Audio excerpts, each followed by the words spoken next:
तर अजित पवार यांच्या याच वक्तव्यानंतर सामान्य शेतकऱ्यांच्या भावना निश्चितपणे दुखावलेल्या आहेत आणि त्याबद्दल आपण बोलणार आहोत। आपल्यासोबत मान्यवर पाहुणे आहेत, सर्वपक्षीय नेते आपल्यासोबत आहेत। आपल्यासोबत शेतीतज्ञ उद्धव गोडके सर आहेत, आपल्यासोबत राष्ट्रवादी काँग्रेसचे प्रवक्ते भागवत तावरे आहेत, आपल्यासोबत महबूब शेख आहेत, भाजप महबूब शेख आहेत, प्रदेश अध्यक्ष राष्ट्रवादी शरदचंद्र पवार पक्षाचे शिवराज बांगर आपल्यासोबत आहेत, राष्ट्रवादी शरदचंद्र पवार पक्षाच्या नेत्या सुशीलाताई मोराळे आपल्यासोबत आहेत, आपल्यासोबत पत्रकार गणेश सावंत आहेत, बालाजी मारागुडे आहेत पत्रकार, आणि राष्ट्रवादीचे प्रवक्ते के वडमारे सुद्धा आपल्यासोबत आहेत, आणि दत्तप्रसाद जाधव आहेत भाजप युवा मोर्चाचे।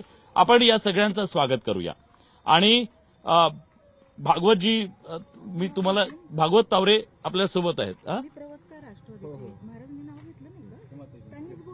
बरं, सीमाताई सुद्धा आपल्यासोबत आहेत आणि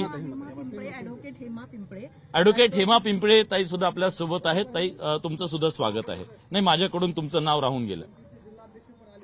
बरं, ठीक आहे, ही सगळी मंडळी आहेत। आता मला वाटतं की आपण नावाच्या पलीकडे गेलेलो आहोत आणि महाराष्ट्र सुद्धा आता या सगळ्या क्रेडिटच्या नावाच्या सगळ्याच्या पलीकडे गेलेला आहे। पण अजित पवार जेव्हा असं म्हणतात की ही सगळी सोंग करता येतात, पैशाचं सोंग करता येत नाही, मी एका शेतकऱ्याला विचारणार आहे, ही तुम्हाला जाणीव करून दिली जाते जेव्हा तुम्ही म्हणताय की मदत करा आम्हाला भरघोस, आम्हाला मदत करा अशी आम्ही वेळोवेळी समजा प्रत्येक वेळेस अतिवृष्टी असो, कारण मराठवाडा हा सदैव दुष्काळाच्या सावटाखाली असतो, परंतु यावेळेसचा दुष्काळ हा ओला दुष्काळ झालेला आहे। परंतु यावेळेस जे अतिवृष्टी झाली ती शब्दात सांगण्यासारखी नाहीये। नदींनी अक्षरशः प्रवाह बदलला, 3-3 किलोमीटर पर्यंत नदीचं पाणी गेलं होतं। एवढं नुकसान झालेलं आहे की ते शब्दात मांडू शकत नाही आणि सांगूही शकत नाही। परंतु सरकार आम्हाला जी मदत करत आहे, तर सरकारला मला एवढंच सांगणं आहे की तुम्ही जी मदत करतात आम्हाला तुमची मदत नकोय, आम्हाला फक्त आमच्या हक्काचा पैसा द्या। आमच्या हक्काचा पैसा कोणता? तुम्ही हेक्टरी 8 ते 8.5 रुपये आम्हाला देतायत, मान्य आहे आम्हाला, परंतु तुम्हाला त्याच्या पुढचं सांगतो, मी एक थोड्या दिवसापासून शेती करतोय, पण त्या शेतीमधून एक गोष्ट मी बघितली, ज्यावेळेस मी सगळा खर्च लिहित असताना हेक्टरी सरासरी कापसाच्या पिकाला आम्हाला 1 लाख रुपये खर्च येतो सर, 1 लाख। परंतु आम्हाला 1 लाखामागे आम्ही 25 ते 28 हजार रुपये जीएसटी सरकारला देतो। आम्हाला फक्त आमची जीएसटी सरकारने परत करावी एवढंच आम्ही म्हणतोय। बघा, सगळे शेतकरी टाळ्या वाजवत आहेत, ते म्हणतात आम्हाला सरकारचं काहीच नको आहे, जो जीएसटी आम्ही भरलाय तो जीएसटी आम्हाला परत जरी दिला तरी आमचं नुकसान भरून निघेल किंवा आम्हाला आधार मिळेल। त्यामुळे अजितदादा पैशाचं जे सोंग सांगतायत, त्या पैशाचा सोंग, हे बघा, आता सोंग वगैरे नाटक करण्याची आवश्यकता नाहीये। सरकारमध्ये येण्याच्या अगोदर तुम्ही सर्वांना लाडकी बहीण दाखवली होती, लाडका भाऊ दाखवला होता, आश्वासनाची खैरात दिली होती। आज प्रसार माध्यमांच्या माध्यमातून शेतकऱ्याची जी व्यथा आहे, जनावर जगवलेत, पशुधन जगवले, शेतकरी उघड्यावर आलाय। आता कुठल्याही पद्धतीचा दुष्काळी दौरा करून लाखो करोड रुपये खर्च करण्यापेक्षा शेतकऱ्यांना थेट आर्थिक मदत त्यांच्या खात्यात जमा दिली पाहिजे, पैसे दिले पाहिजे, शेतकऱ्याचे अश्रू पुसले पाहिजेत। अन्यथा आणि महाराष्ट्रातील माझ्या इतर जिल्ह्यातील नेत्यांना सुद्धा विनंती आहे, प्रशासनाला विनंती आहे की ज्या वेळेस महाराष्ट्रात संकट येतात त्यावेळेस बीड जिल्ह्यातून आम्ही तुम्हाला संकटकाळी मदत केलेली आहे। आता आमच्या जिल्ह्यातील शेतकऱ्यांवर मदतीची वेळ आलेली, आपण सर्वांनी आम्हाला मदत केली पाहिजे एवढी आमची अपेक्षा आहे। नक्की मदत केली पाहिजे। हा, यामध्ये मला सरकारला एवढं म्हणायचं, अजितदादा आज म्हणतात की आम्हाला पैशाचं सोंग करता येत नाही। मला सांगा, फडणवीसांच्या जे बेडरूम आहे 43 लाख रुपयाच्या बेडरूमसाठी मंजूर केलेत, मग आज शेतकऱ्या 43 लाखात किती शेतकऱ्याचे कुटुंब उभा राहतील, बसतील? आज म्हणतात यांना पैसे नाही, इथं लाखो रुपये जाहिराती खर्च करणारं सरकार आहे, मग शेतकऱ्याला आज द्यायला पैसे का नाही त्यांच्याकडे? हा, इथून मागचा ज्यावेळेस अतिवृष्टी झाली, आपत्ती आली शेतकऱ्यांवर, त्यावेळेस जे यांनी निकष लावले त्या निकषामध्ये अत्यंत लबाडी केली जाते। ज्यावेळेस सरसगट म्हणतात, हा अत्यंत चुकीचा शब्द आहे, सरसगट म्हणता वेळेस तुम्ही नदीकाठचं क्षेत्र सरसगटमध्ये धरणार असाल का पलीकडे समजा डोंगराच्या कडीचं क्षेत्र सरसगटमध्ये धरणार? ही नुकसानाची तफावत कशी करणार? सरसगट देऊन शेतकऱ्याला ज्याचं नुकसान आज झालंय खरं ते पार वाटोळ झालं त्या शेतकऱ्याचं, त्याच्या सरसगटमध्ये कसं घेणार त्याला? ठीक आहे, निकषांच्या बद्दल उद्धव सर, या शेतकऱ्याला दिलासा देण्यासाठी जी मदत आहे त्या मदतीवरून खूप आरोप प्रत्यारोप राजकारण सगळं सुरू आहे। पहिल्यांदा आमच्या सगळ्या शेतकऱ्याच्या वतीनं विलास बडे सरांनी जो आयबीएन लोकमतला या हिरापूर आणि बीड जिल्ह्यामध्ये आमच्या व्यथा ऐरणीवर मांडण्यासाठी आणलं, त्याबद्दल विलास बडे सरांचं, आयबीएन लोकमत आणि विलास बडे सरांचं मी आभार आणि अभिनंदन व्यक्त करतो। मित्र हो, माझं सांगणं असं आहे, आतापर्यंत एकही महसूल मंडळ असं नाही की 150% पाऊस झाला नाही. 150% पाऊस झाला, सरासरीच्या 150%, आणि 200% ही सरासरी गेली अनेक मंडळामध्ये. महसूल मंडळ 63 महसूल मंडळ या बीड जिल्ह्यामध्ये आहेत. आणि मग या महसूल मंडळामध्ये आमच्या कापसाला 110 दिवस झाले. 110 दिवसाचा कापूस सगळ्या दोड्या पकल्या.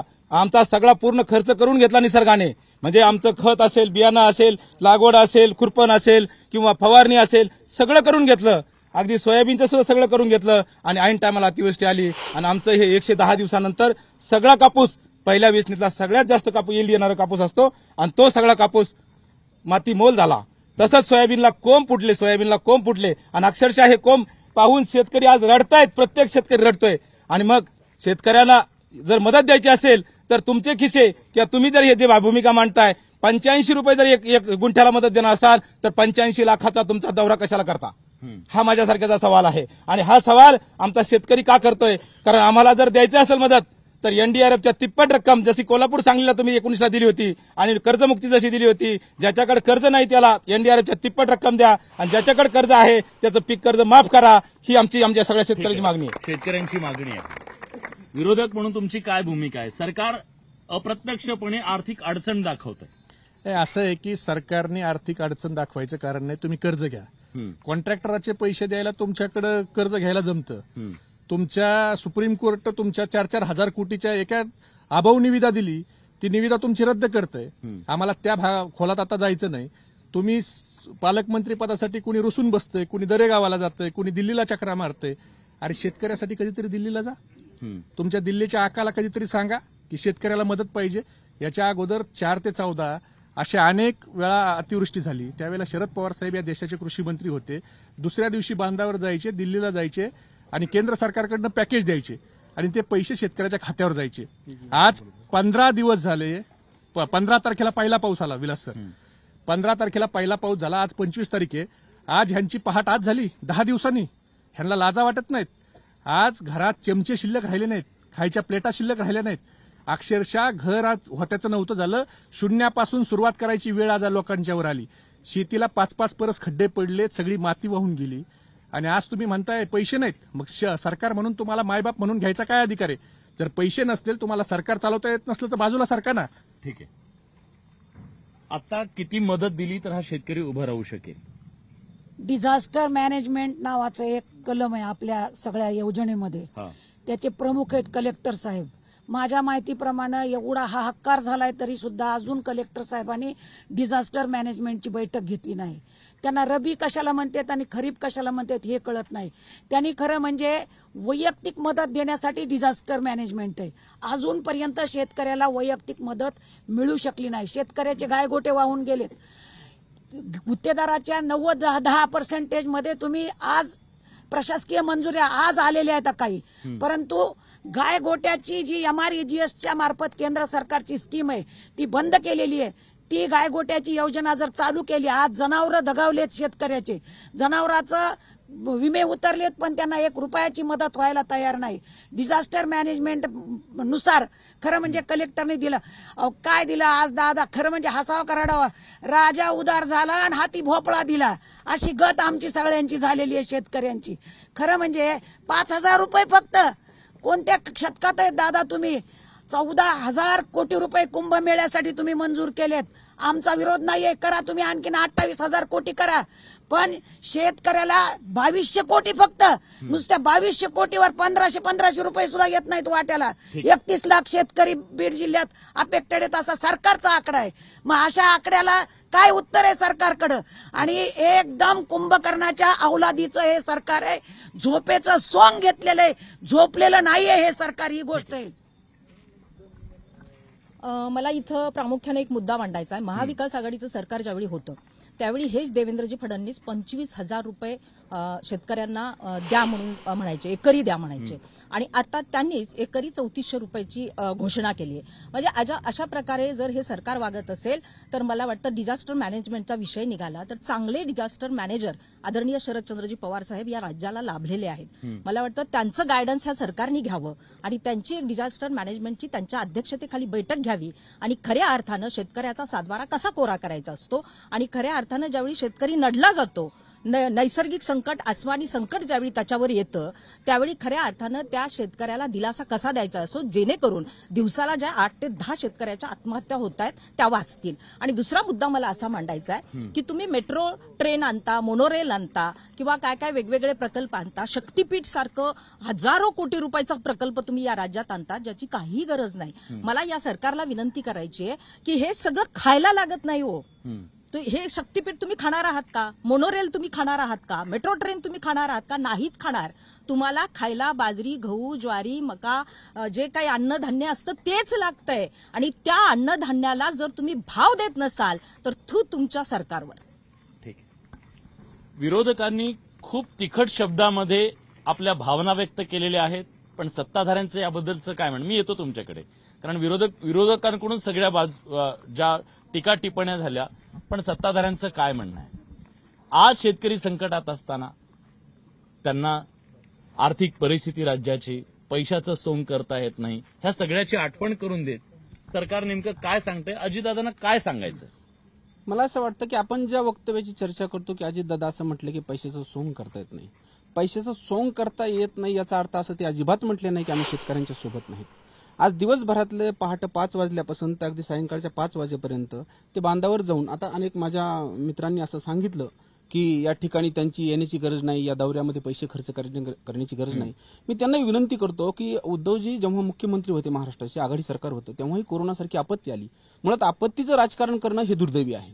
शेतकऱ्याच्या संदर्भात कोणीही विरोधक असतील, सत्ताधारी असतील आणि कुठलेही पक्ष असतील, सगळेजण सहानुभूतीने विचार करतात. अजितदादा यांचं वक्तव्य, ज्या वक्तव्याची आपण चर्चा करत आहात, मला असं वाटतं आपल्या सगळ्या मीडियाने ते कव्हरेज केलं आहे की सकाळपासून ते बीडमध्ये जेव्हा जेव्हा ज्या शेतकऱ्यांना भेटले तेव्हा तेव्हा खांद्यावर हात ठेवून त्यांनी असं सांगितलं की आम्ही शेतकऱ्याला वाऱ्यावर सोडणार नाही आणि आम्ही त्यांच्या पाठीशी उभा राहणार आहोत. मला आणखीन एक विलाजी, मला एक विनंतीपूर्वक आणि सगळ्यांना विनंती करून एक सांगायचंय की हे शासन, मी शेतकऱ्यांना मदत नाही करावी किंवा आम्ही काहीतरी वेगळं करतो मलाही बोलायचं नाही, मात्र याच महाराष्ट्रामध्ये जवळपास 4.5 लाख लाभार्थ्यांना हे सरकार एका वर्षाच्या काठी 1 लाख कोटी रुपये देतं. 65,000 कोटी रुपये आम्ही फक्त, मला असं वाटतं 3 लाख लोकांना, ज्याच्यामध्ये शेतकरी आणि 3 कोटी लोकांना लाडक्या बहिणी आहेत, त्याला आम्ही 65,000 कोटी देतो. आम्ही 12,000 कोटी 1 लाख शेतकऱ्यांना वर्षाच्या काठी अनुदान देतो. ही जी रक्कम मागता दिलात ना, मी आणखीनही तुम्हाला सांगतो की आम्ही सगळी शेतकऱ्यांची मुलं आहोत. शेतकऱ्यांना आम्ही देतो म्हणजे शेतकऱ्यावर आम्ही उपकार अजिबात करत नाहीत. सरकार हे विश्वस्ताच्या भूमिकेत असतं, सरकार तिजोरीचं मालक नाहीये.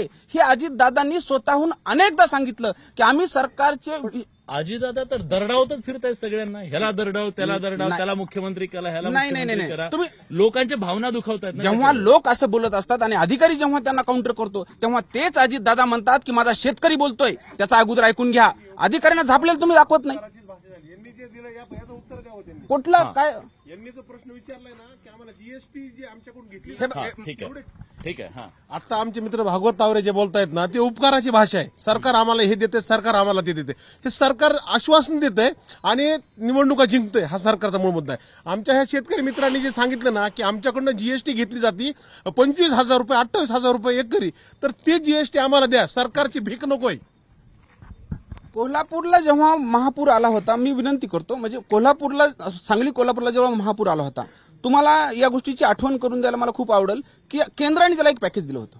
आजही आम्ही सगळेजण मिळून, आम्ही आज अजितदादांकडे सुद्धा सत्ताधारी पक्षाचे जरी पदाधिकारी असलो तरी आम्ही सगळ्यांनी अशी मागणी केली की आम्हाला केंद्राकडून पॅकेज हवंय. जर राज्य सरकारकडे या संदर्भातली तरतूद जर तुम्हाला उपलब्ध वाटत नसेल, कारण की सरकार अनेक खर्च करतं शेतकऱ्यांवरती. मी आता सांगितलेले ज्या रक्कम आहेत ना त्या मिळत नाहीत का? मिळतात ना. 1 लाख कोटी रुपये आमच्याकडे 4.5 कोटी लाभार्थ्यांना आम्ही देतो. ही काय वस्तुस्थिती नाही का? आहे. आमची आजही इच्छा आहे. मी फक्त क्षणभर एक गोष्ट सांगतो. नाही, मी येतो. जर तुम्ही शेतकऱ्यांना आठवण करून देताय की सगळी सोंग करता येतात, पैशाचा सोंग करता येत नाही, शेतकरी हेच म्हणतोय. आज आर्थिक संकट एवढं आहे की सगळी सोंग करता येतात पण पैशाचं सोंग करता येत नाही. आम्ही म्हटलो ना, कोण म्हटलं? सरकार म्हटलं का की आम्ही शेतकऱ्यांच्या पाठीचे नाहीत किंवा आम्ही सोंग करतो म्हणजे आम्ही त्याच्यासाठी जबाबदारी झटकाढतो? नाही. आजही अजितदादा पहाटे 5 वाजल्यापासून बांधावर आहेत. पहाटे 5 वाजता शेतकरी रोज पहाटे 5ला उठून दूध काढतो. मग आम्ही जायचंच नाही का? सरकारने गेलं नाही पाहिजे का? नाही, गेलं पाहिजे ना, कर्तव्य आहे ना ते सगळं. मग आम्ही कुठे म्हणलो? आता मी पहाटे, आता किती वाजले? 12 वाजेपर्यंत फील्डवरच राहणार. सकाळीच राहणार, त्याचं किती भांडवल करायचं? हे सकाळी उठलो हे बघ, अनेक माझ्या मित्रांनी असं एकच मिनिट माझ्या अनेक मित्रांचं असं म्हणणं आहे की या बाबतीमध्ये जो खर्च होतो दौऱ्यांवरती, दौरे केले नाही पाहिजेत का? आता अजित दादा बांधावर नाही केले पाहिजे. आज मला एक सांगायचं आहे, जेव्हा या जिल्ह्याचे पालकमंत्री धनंजय मुंडे होते, 86 मंडळामध्ये जेव्हा आपल्याकडे अतिवृष्टीचं जे मापक आहे ते मापक जेव्हा एक्सपायरी डेटच्या बाहेर गेलं होतं, तर सॅटेलाइटचा उपयोग करून याच इथल्याच नेत्यांनी 85-86 मंडळ आम्ही अतिवृष्टीमध्ये घेतले होते. आजही ते धनंजय मुंडे आजारी असताना लोकांच्या बांधावर जातात. एका मुलीच्या लग्नाची जबाबदारी त्यांनी घेतली. हा एक चांगला संदेश नाही का? भरपूर लोक करतात. साहेब ह्या भागातून आम्ही ह्या भागातून येतो. आपल्या या ठिकाणी पंचनामे करण्यासाठी जे ते शेतकरी बोलले की या ठिकाणी जे काही शेतकरी आहे, ह्या शिंदफणा नदी पात्रातले जे काही शेतकरी आहेत काठावरले, ह्यांचं मोठ्या प्रमाणात नुकसान झालेलं आहे. आणि 3 दिवस झाले आम्ही या ठिकाणी प्रशासनातल्या अधिकाऱ्यासोबत या ठिकाणी बांधावर आहोत, परंतु त्या शेतात जाता येत नाहीये. तिथली नेमकी माती किती वाहून गेली, त्याचं नेमकं नुकसान किती झालेलं आहे हे अद्यापपर्यंत आपल्याला समजू शकलेलं नाही. त्यामुळे तातडीनं या ठिकाणी लोकप्रिय आमच्या मंत्री पंकजाताई देखील या ठिकाणाहून येऊन गेलेले आहेत आणि शासनानं या ठिकाणी ग्रामसेवक असतील, तलाठी असतील, यांच्या माध्यमातून जे काही शेतकऱ्यांचं मोठ्या प्रमाणात नुकसान झालेलं आहे त्यांचा पंचनामा करून या ठिकाणी त्यांची नुकसान भरपाई देण्याच्या बाबतीत आमचे महाराष्ट्राचे लोकप्रिय मुख्यमंत्री देवेंद्रजी फडणवीस साहेब म्हणाले आहेत की आम्ही शेतकऱ्यांच्या पाठीशी ज्यावेळेस एखाद्या शेतकऱ्याचं पूर्णतः शेत वाहून जातं तर मग त्याचं वेगळ्या कॅटेगरीमध्ये घ्यावं लागणार नाही का? त्याला सर्व आता भागवत तावरेंनी विषय काढला पीएम केअर फंडाचा. मला वाटतं देवेंद्रजी फडणवीसांनी इतकी सापत्न वागणूक या राज्याला दिली होती की पीएम केअर फंडात आठवते का आपल्याला करोनाचे पैसे जमा केले होते करोना काळातले, तर आता पीएम फंड ओपन करा ना. अमित जी शहा आले होते वाटतं आज मुंबईला, मग आता पीएम फंड ओपन करा आणि द्या वाटून. आणि पंचनाम्याचा जो विषय निघाला ना, पंचनाम्याचं काय करा, सगळं वाहून गेलंय. पंचनाम्याचा फार्स कशासाठी? पंचनामे हे असं म्हणाले की जमीन खूप वाहून गेली आहे आणि जाता येत नाही, त्यांना तिथं जाता येत नाही. जायची गरजच काय? हाताचं काकण त्याला आरसा कशाला? ते सगळं बरबाद झालेलं दिसतंय ना तुम्हाला. 2023-24चा क्रॉप इन्शुरन्स मध्ये भ्रष्टाचार झाला म्हणून ज्या क्रॉप इन्शुरन्स योजनेचे 4 ट्रिगर या सरकारने काढले आणि त्यातून स्वतःचा प्रीमियम वाचून घेतला आणि प्रीमियम वाचून घेतल्यामुळं आज जे नुकसान झालं ते नुकसान न भरून येण्यासारखे आणि सरकारला द्यावं लागणार आहे. कारण सहजासहजी शेतकरी माफ करणार नाही. आमच्या 3-3 किलोमीटरच्या जमिनी वाहून गेल्यात, खडक उघडा पडलाय आणि त्याला वेगळी मदत द्यावी लागेल आणि प्लस तुम्हाला ही मदत द्यावी लागेल. सरकारने जे ट्रिगर काढले ना, आज जर स्थानिक नैसर्गिक आपत्तीचं ट्रिगर असतं ना, तर या सरकारला प्रीमियमच्या विमा कंपनीच्या माध्यमातून मोठ्या प्रमाणात जवळपास 4-5 हजार कोटी रुपये सहज मिळाले असते. ठीक आहे, पीक विम्याच्या बद्दलचे जे निकष आहेत ते बदलायची वेळ आली. अगोदर हे जे कर्तव्यदक्ष कृषी मंत्र्याचं जे इथं गुणगान चाललंय, 65 MM पुढे पाऊस पडला तर अतिवृष्टी धरायची आणि ऑटोमॅटिक त्या ठिकाणी पीक विमा मिळायचा. आता त्याचे निकष कुणी बदलला हो? कुणी हा बिनलाजेपणा केला? आणि आता हा जे सांगताय दौरा काढला, एक तर 10 दिवसांनी तुम्ही दौरा काढला, तुम्ही दुसऱ्या दिवशी बांधावर येऊन तिसऱ्या दिवशी तुम्ही शेतकऱ्याला मदत द्यायला पाहिजे होती. आणि तुमचा हा दौरा शेतकऱ्याच्या व्यथा ऐकण्यासाठी का दम देण्यासाठी? मुख्यमंत्री सांगतात हे राजकारण करू नको. त्यांनी काय विचारलं? हेक्टरी तुम्ही किती मदत देणार आहे? तुम्ही विरोधी पक्षाचे नेते असताना मुख्यमंत्री देवेंद्र फडणवीस तुम्ही काय म्हणायचे? 50,000 द्या, 1 लाख द्या. आता तुमचे कुणी हात धरले? तुम्ही राज्याचे प्रमुख आहेत ना, तुम्ही मुख्यमंत्री, तुम्ही पैसे उपलब्ध करा ना. तुम्ही रडगाणी कशासाठी करताय? माझा एक अजून प्रश्न आहे की जर अजितदादांनी असं वक्तव्य केलं असेल की पैशाचं सोंग आणता येत नाही, मी मान्य करतो, परंतु माझं दुसरं असं म्हणणं आहे की काही वर्षापूर्वी खताची गोणी 50 किलोची होती, आज 40 किलोची झाली. कापसाची बॅग 700 ग्रॅमची होती, ती 450 ग्रॅमवर आली आणि त्याचे भाव वाढत गेले. परंतु शेतकऱ्याच्या उत्पन्नात कुठेही वाढ झालेली नाही. शेतकऱ्यांचं उत्पन्न वाढलेलं नाही, त्याच्याकडे पैसा नाही. साहेब, हा शेतकरी आम्ही व्याजाने पैसे काढतो, सोंग करत नाहीत, पण उदरनिर्वाह करण्यासाठी आम्ही हे एवढं कमी करून भाव वाढून सरकारने ठेवला तरी आम्ही विकत घेतो. आम्ही कधीच असं म्हणत नाही शेतकरी की पैशाचं सोंग आणता येत नाही. साहेब, जगायचं असेल तर संघर्ष करावाच लागतो आणि संघर्ष करत असताना ह्या ज्या अडचणी आल्यात ह्या अडचणीला तोंड द्यावं लागत असतं. त्यामुळं सरकारने पैशाचं किंवा याचं सोंग आणायचं हे नाटक न करता आम्ही एकच म्हणतो की सरकारने सरसकट सर्व निकष बाजूला ठेवून ज्या पद्धतीने सगळ्यांचे भाव कमी केले, क्वांटिटी कमी केली आणि भाव वाढवले, याचा सगळ्याचा विचार करून हे सगळं बाजूला ठेवावा. आणि मदत शेतकऱ्यांचं असं म्हणणं आहे. माझी सरकारला विनंती आहे की पंचनामे किंवा दौऱ्याचं नाटक बंद करून सुरुवातीला यांनी 15 दिवसापासून 10 दिवसापासून जी परिस्थिती ना, संपूर्ण शेतकऱ्यांचा 7-12 कोरा केला पाहिजे आणि त्यानंतरच बाकीचं जे काही आश्वासन द्यायचे ना, 8,000 द्यायचे, 10,000 द्यायचे, 5,000, सरकारने शेतात जाणं होत नाही ना सरकारला, तर त्यांनी अगोदर 7-12 कोरा करावा, शेतकऱ्याची कर्जमाफी करावी. कर्जमाफीचा शब्द पाळावा असं पुन्हा एकदा हे सांगितलं जात आहे. ह्या सगळ्यामध्ये एक कोपऱ्यात माझे शेतकरी बांधव आहेत. यांची कहाणी इतकी विदारक आहे. मी मुद्दाम यांना आज बडे मुद्द्याच्या माध्यमातून आपल्या सगळ्यांच्या समोर आणलोय. या माणसांकडे आज या दोघांच्या, हे नवरा बायको आहेत, या दोघांच्या अंगावरचे कपडे आणि यांच्या दोघांच्या लेकरांच्या अंगावरचे कपडे, याच्या पलीकडे या माणसांकडे आज काहीही उरलेलं नाही. जीव वाचलाय हेच यांच्यासाठी सगळ्यात मोठं आहे. तुम्ही महाराष्ट्राला सांगा तुमच्यावर काय गुजरले. नमस्कार साहेब, आज इतका वेळ आलाय माझ्यावर, हाताने पकडे पाणी करून आलेलो मी.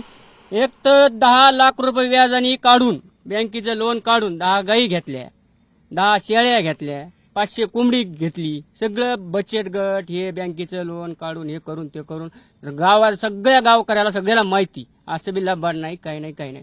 आज टोटल पाण्यात गेलं, 0 झालेलं मी डायरेक्ट. आज काहीच नाही माझ्यापाशी, काय सगळं वाहून गेलं, काहीच नाही, जनावर वाहून काहीच नाही, सगळं वाहून गेल्या, टोटल 0 झालं.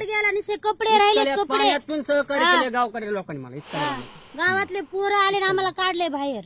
आता आम्ही आज काय करायचं? सरकारचं आज 3-4 दिवस झाले खायचं कसं, भीक मागून खात होतो आम्ही, तरी सरकार झोपला. एक सांगू, खरं तर जगण्याची परिस्थिती नाहीये, पण जगण्याचं सोंग ही माणसं करतायत. जगण्याची परिस्थितीच नाहीये, पण खरं सोंग हे करतायत. विम्यामधलं जे काही बिडिंग करत असताना हे जे ट्रिगर काढले, हे बिडिंग करत असताना म्हणजे ज्यावेळेस टेंडर पास केलं ना, आता विमा कंपन्या हे ट्रिगर मान्य करणार नाहीत. सरकारला ही पूर्ण मदत द्यावी लागेल आणि त्याच्यामुळे इथून पुढच्या ट्रिगरमध्ये हे सरकारला ट्रिगर निश्चित घ्यावे लागतील. आणि जे काही भ्रष्टाचार 2023 आणि 24 झाला होता त्याच्यावर तुम्ही दुर्लक्ष केलं सरकारने. मग ते का केलं माहित नाही. तो भ्रष्टाचार रोखायच्या ऐवजी, तो भ्रष्टाचार शोधून काढायच्या ऐवजी आमच्या शेतकऱ्याचे पंख छाटले, म्हणजे ट्रिगर काढले व शेतकऱ्याचे पंख छाटले आणि शेतकऱ्याला वाऱ्यावर सोडून दिलं. आणि मग हे ट्रिगर जर पुन्हा घालायचे असतील किंवा आता ही मदत द्यायची असेल तर 80-110चा जो कॅप आहे, या कॅपला वेगळं केंद्र सरकारकडून आपल्याला हे करायला लागेल, त्याच्याशिवाय हे आपल्याला मदत करता येणार नाही. एक मुद्दा सगळेजण मांडतायत. खरं तर अजितदादा जेव्हा नाराज होतात तेव्हा ते नॉट रिचेबल होतात आणि कुणाशी बोलत नाहीत. शेतकऱ्यांच्या मुद्द्यावर त्यांनी 2-3 दिवस नॉट रिचेबल व्हावं अशी काही शेतकऱ्यांची मागणी आहे. नाही, असं नाही, असं कधीही झालेलं नाही. शेतकऱ्याच्या मुद्द्यावर अजितदादांनी ठामपणे आज सांगितलेलं आहे. मला असं वाटतं की आपण हा संपूर्ण जो चर्चासत्राचा कार्यक्रम आहे ना, तो आम्ही एका नेरेटिव्हनी घेऊन जात आहोत की दादा असं म्हटले पैशाचं सोंग करत नाही. दादा असं ठाम त्यांच्याकडे आहे, दादा त्यांनी सांगितलं पाहिजे या महाराष्ट्राला की आम्ही तुम्हाला किती पैसे देतो. दादा स्पष्ट असं म्हटले की आम्ही काही झालं तर शेतकऱ्याला उघड्यावर पडू देणार नाही. आणि पैसे किती देणार, कर्जमाफी करणार की नाही, कर्जमाफी करणार की नाही, आपण सगळं प्लीज नाही हे बघा, असं नाही. आपण सरकार 5 वर्षामध्ये पक्षांचं बदलत असतं. आम्ही सगळेजण शेतकऱ्यांची मुलं आहोत. सरकारने शेतकऱ्याची कर्जमाफी केली पाहिजे का, तर सरकारमधील सर्व पक्षांची भूमिका आहे की कर्जमाफी केली पाहिजे. सरकारने शेतकऱ्याला मदत केली पाहिजे का, तर ते काय आम्ही उपकार करत नाही सरकार म्हणून, आमचं कर्तव्य आहे. आम्ही आजही अजितदादांनी प्रत्येक व्हिजिटमध्ये ठणकावून असं सांगितलेलं आहे की शेतकऱ्याला आम्ही उघडं सोडणार नाही आणि त्याला लागन तेवढे पैसे आम्ही देणार आहेत. या संदर्भात आज 200 पुलांचं, 200 रस्त्यांचं, 200 लघु प्रकल्पांच्या संदर्भात अधिकाऱ्याला ज्या कडक सूचना दिल्या त्याबद्दल आम्ही चर्चा करत नाही. त्याच्यासाठी सुद्धा पैसेच लागणार आहेत ना, आणि ते सरकार देणार आहे. म्हणून शेतकऱ्याच्या संदर्भात सरकार संवेदनशील नाही हा आरोप चुकीचा आहे. आपत्तीचं राजकारण करू नये अशी माझी विनंती आहे. ठीक आहे. इकडे बघा, आधी दादा याच्यात राजकारण करायचं नाही. ऐका, 1 मिनिट ऐका, याच्यात राजकारण करायचं नाही. सत्ताधाऱ्याला सांगायची गरज नसते. पंजाबला अतिवृष्टी झाली, तिथलं सरकार हेक्टरी 50,000 रुपये जाहीर केले, मदत दिली. आणि या अजित दादांना असं म्हणण्याची गरज काय, तुमच्या हातात चाव्या आहेत, शेतकऱ्याची किती आवाज झाली तुम्ही ड्रोनद्वारे दाखवलं टीव्ही चॅनलला.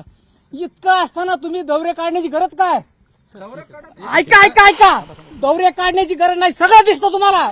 मुंबईत बसल्या बसल्या सगळं दिसतं. हे गरज नाही. फक्त आम्हाला 50,000 रुपये पंजाप्रमाणे मदत द्या. ठीक आहे, आक्रोश आहे. माझा मुद्दा, आपण मुद्दे मांडू. सगळे सत्ताधारी विरोधक बोलतायत, पण मुळात शेतकऱ्यांच्या भावना आम्ही समजून घेतल्या पाहिजेत. जर सरकार दौऱ्यावरती येत असताना 3 दिवसाखाली एक चार्ट आमच्याकडे फिरतोय, सगळ्या शेतकऱ्यांकडे आहे तो, की एक मदतीचे निकष त्यांनी दिलेले आहेत. 5,000 रुपये 2 दिवस जर पाण्यात घर असेल तर 5,000 रुपये प्रति कुटुंब देणार आहेत. 8,500 रुपये तुम्ही हेक्टरी देणार आहेत. तर माझं म्हणणं आहे की तुम्ही ही सगळी विदारक परिस्थिती बघितल्याच्या नंतर माणूस म्हणून काही संवेदना आहेत का सरकारकडे, की ही इतकं बघितल्याच्या नंतर हे तर तुम्हाला तिथूनही करता आलं असतं. सगळ्या शेतकऱ्यांचा प्रश्न की याच्यात काही वाढणार आहे का? 85 रुपये गुंठ्यानं मदत सर. आज आमचा गुंठेवारीतला खर्च आमचं कुणाचाच ऐकू नका. यांच्याकडे 4 कृषी विद्यापीठ आहेत, त्याच्यामध्ये काही तज्ञ आहेत, त्यांच्याकडनं आमचा उत्पादन खर्च काढा सर एकदा, की आमचा एकरी येणारा खर्च किती. आमचं कुणाचाच ऐकू नका. ते 1 लाख म्हणलेत ना हेक्टरी, अजिबात ऐकू नका. हा त्याच्यापेक्षा जास्तीचा खर्च आहे सर. जसा भाग बदलल तसा खर्च जास्त आहे. शिरसमार्ग आणि परिसरातले आमच्या शिरूर ते जवळपास 3,000 एकर मोसंबी क्षेत्र आहे, पण अजून आमच्या पंचनामेच नाहीत. मोसंबीचे बागा उन्मळून गेल्या, पण हे अजित पवार असतील कोणी नेते असतील, हे फक्त हायवेने फिरते. बीड जालना हे हायवे रोडनी, ग्रामीण भागात 20-20 किलोमीटर. येतो 1 मिनिट. बालाजीराव. अजित दादा म्हणतात आमच्याकडे पैसे नाहीत. सगळ्यावर खर्च करण्यासाठी पैसे आहेत. विलक्षण जवळ आला का लगेच सगळ्यांना शेतकऱ्याला अगोदर जवळ करतात. कारण की शेतकऱ्याला अगोदर जवळ करतात की कारण शेतकऱ्याचे सगळे मतदान त्यांच्याकडे पडतंय ना. आम्ही कर्जमाफी करू, आम्ही हे करू, आम्ही ते करू. आणि काय केलं त्यांनी? लाडकी बहीण योजना केली. काय केली? अहो तुम्ही इकडे आम्हाला किती खर्च ह्याचे टाकले तुम्ही. 1,500 रुपये देतात का? उपकार करतात का आमच्यावर तुम्ही? सगळा खर्च माफ करतात. लाडकी बहीणचे पैसे दिले की तुम्हाला आता? 1,500 रुपये देतात फक्त, आणि 1,500 देतात आणि बाकीच्या वस्तूला किती भाव देतात तुम्ही? आणि सगळ्या वस्तू महाग करतात तुम्ही. बालाजीराव, किती भाव दिला तुम्ही? बीड जिल्ह्यातली ही सगळी परिस्थिती आहे, प्रचंड आक्रोश आणि संताप आमच्याकडे रुपया राहिला नाही माहिती आहे. या शेतकऱ्याला उभं राहण्यासाठी काय करावं लागेल आता? सगळ्यात प्रथम मी सांगतो तुम्हाला की आता काय होतं, हे सगळं बघितल्याच्या नंतर आता शेतकरी खचून जातोय. आता तो फक्त एका आशेवर टिकलाय की सरकार काय मदत करतं. यानंतर विलाजी खूप मोठ्या प्रमाणात आत्महत्या वाढणार आहे. त्याचं कारण असे, पोरांची फीस भरायची असते, मुलींची लग्न आली येतं, आणि जे खर्च करायचंय सगळा सण तर गेलेच हो आता, पण वर्षभरासाठी जो खर्चासाठी लागत होते सगळंच गेलं.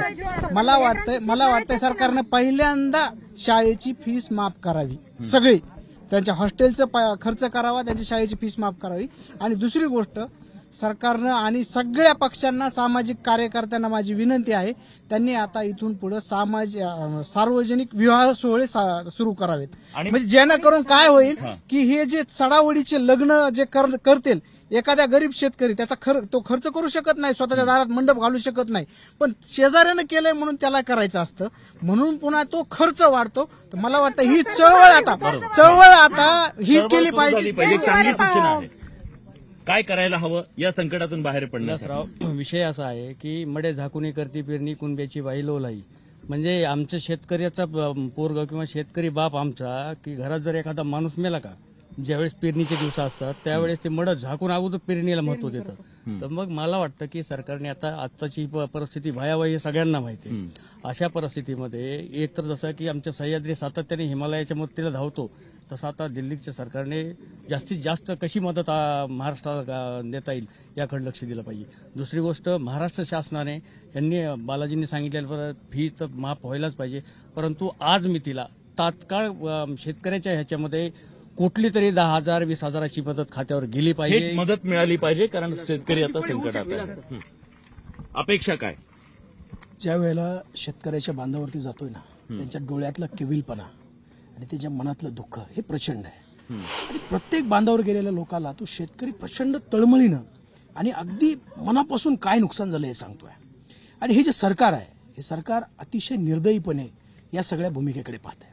अजितदादांनी सांगितलं पैशाचं सोंग करता येणार नाही. एक विरोधी पक्षाचा नेता फोडण्यासाठी तुम्ही हजारो कोटी रुपयाचे पॅकेज देता, एखाद्या उद्योगपतीचा लाखो कोटी रुपयाचं कर्ज माफ करता, त्यावेळेला तुम्हाला पैशाचं सोंग नाही करा वाटत.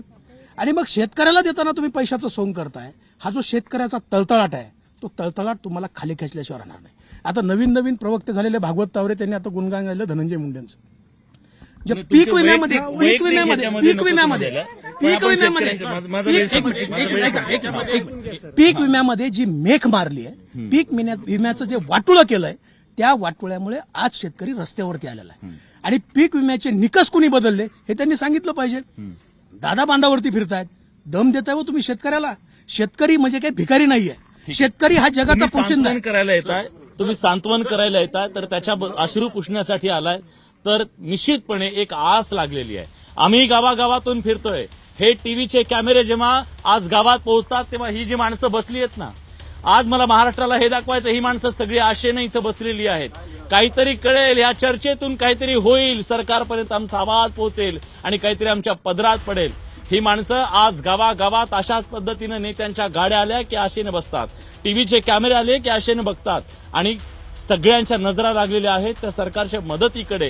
कारण आता या सगळ्यांचा ज्या पद्धतीनं निसर्गानं एक प्रकारे खेळखंडोबा केला आणि आता जगण्याचं सोंग घेऊन इथं वावरणारी माणसं, त्यांना खऱ्या अर्थानं भरघोस मदतीची आवश्यकता आहे, उभं राहण्यासाठी सहकार्याची आवश्यकता आहे. आशा करूया ती मिळेल. आजच्या बडे मुद्देमध्ये आपण इथेच थांबतोय. आपण सगळेजण आलात, आपली भूमिका मांडली, त्याबद्दल सगळ्यांचे मनापासून आभार. पुन्हा भेटूया नव्या ठिकाणी नव्या मुद्द्यांसह.